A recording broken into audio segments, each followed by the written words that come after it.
Masakit. Sobrang support ko mula bata hanggang ngayon. Tapos ginanon lang nila.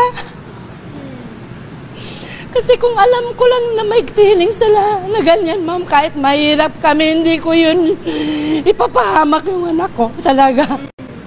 Kaya ngayon, gusto ko ng justice talaga. Kung anong nangyari. Bakit gano'n ang nangyari sa anak ko? Alam naman nila mabigat yung linlagay nila sa paa o andin sa kamay. Tapos, pinaano pa nila sa dagat. Hindi na ba sila naawa? Tapos, ang dami nila. Ba't naman pumunta sila doon na walang dalang rescue, walang medic? Pwede po ba kami lang kahit na Kahit may sinilong po na mensahe, panadalita lang po. Ano po, ma'am? Alam niyo po ba magkakaroon sila ng training ng gano'n? Sir, nung pumunta kami dito sa Maynila, sabi nila, nakausapin kami nila. Nung nag-orient sila, hindi talaga nila sinabi na magkakaroon ng training na ganun. Kasi kung sinabi pa lang nila, matanong ko na sa anak ko, kaya mo ba yun?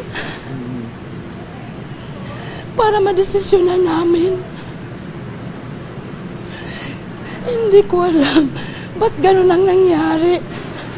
Ang bigla na lang nag-text yung anak ko, sabi niya, ma, 1 week siguro wala akong cellphone. Kasi yung may training kami dun sa Baler.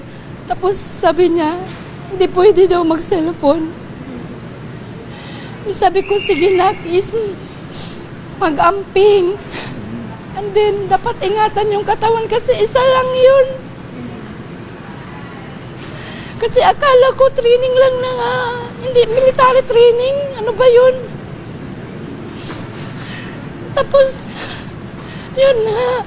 Wala na siyang cellphone nung Sunday, Saturday. Wala na siyang cellphone hanggang Sunday nga. Tapos, bigla na lang may nag-message sa akin. Sinabi na, pwede pa po, tumawag ako sa iyo. Tapos, hindi naman siya tumawag. Ako na lang tawag. Sa pagtawag, tumawag na ako. Sabi niya, ma'am, na-aksidente po si Rene. Nalunod po. Yun, malaki talagang tanong ko. Ba't napunta dun sa lagat? Kasi basketball naman yung anak ko, hindi naman swimming. Masakit. Sobrang support ko mula bata hanggang ngayon. Tapos ginanon lang nila. Kasi kung alam ko lang na may training sila na ganyan, ma'am, kahit mahirap kami, hindi ko yun ipapahamak yung anak ko talaga. Kaya ngayon, gusto ko ng justice talaga. Kung anong nangyari. Bakit ganun ang nangyari sa anak ko? Alam naman nila mabigat yung linlagay nila sa paa o andin sa kamay. Tapos, pinaano pa nila sa dagat. Hindi na ba sila naawa? Tapos, ang dami nila. Ba't naman pumunta sila doon na walang dalang rescue, walang medic? And then, yung anak ko, wala talaga akong tulog kasi naghintay ako kung sana ba yung anak ko. Kahit isang picture, wala silang send sa akin. Wala naman lang silang sabi, ma'am, ito na yung anak mo, nakukuha na namin sa dagat. Tapos, dadali na namin ito sa Maynila. Wala talaga. Wala silang sinasabi sa akin. Kaya yung tita niya, pinapunta na ni Sir Mark Cayetano. Kagabi pa lang, doon ako nakakita ng picture ng anak ko. Tapos, dami ng mga post. Pero, hindi pa talaga ako maniwala kasi hindi ko pa nakita yung anak ko na patay na. Tapos biniyahin nila yung anak ko. Hindi man lang nila binihisan, walang damit, yung short basa. Tapos wala pang staff na sumasama sa yung nagsundo sa kanila na punerarya yung official na trabahante sa punerarya lang tinanong tita niya nga, sino bang kasama nyo? Siya, kami lang, walang staff ba sa Ateneo? Wala talaga. Tapos wala silang ano sa akin, yung sabi na, ma'am, ganyan talaga, ganyan. Wala. Post lang nila na ganyan na yung anak ko na wala na.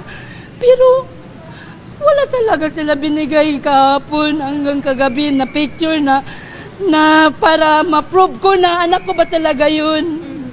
Hanggang kanina palang umaga, nalaman ko na wala na talaga yung anak ko. Kaya iyak ako nang iyak. At nung narinig niya yung salita ko, parang umiiyak siya. Dami ng luha lumalabas sa mata niya. Isang saglit lang ang pangarap ng aking anak. Winasak nila.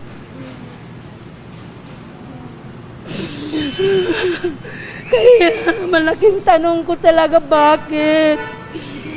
Bakit ba ganyan? Ang dami nila doon, tapos walang nag-rescue? Ba't nila pinapalangoy la? Yung anak ko na may 20 kilos yung nabigat.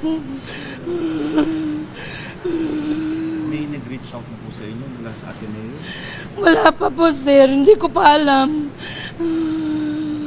Sa tingin niyo po ba may foul play po ma'am dito? Talaga. Kasi yung anak ko, ang daming pasa. Ba't sana ba galing yung pasa?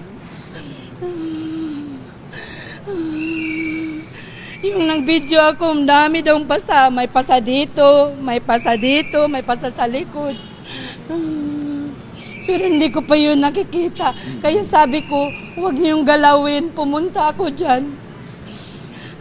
Napakalaking potential po ng anak ninyo, MVP ng palarong pambansa. Siya po yung inaabangan talaga ng lahat na. Siyempre, ma'am, sakit.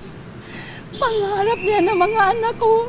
Mahirap kami pero sinusuportan ko talagang mga anak ko para makapag-aral, makapagtapos. Kasi dyan namin hinuhugot sa mga nila, talent nila, yung paghihirap namin. Tapos nauwi lang sa ganun. Meron po ba kayong panawagan? Sino po ang gusto niyo managot dito? Sa ngayon, hindi ko pa po alam.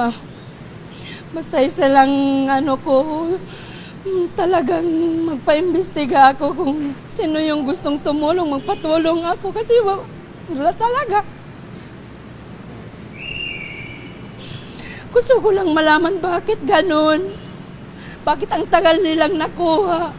Ang dami nila tapos hindi nila na-rescue. Bakit naman pumunta sila doon na walang rescue, walang medic?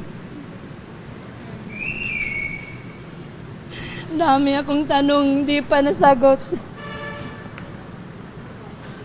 Ngayon po ay pupuntahan niyo na po siya sa... Opo, ma. Doon na pa ako pupunta.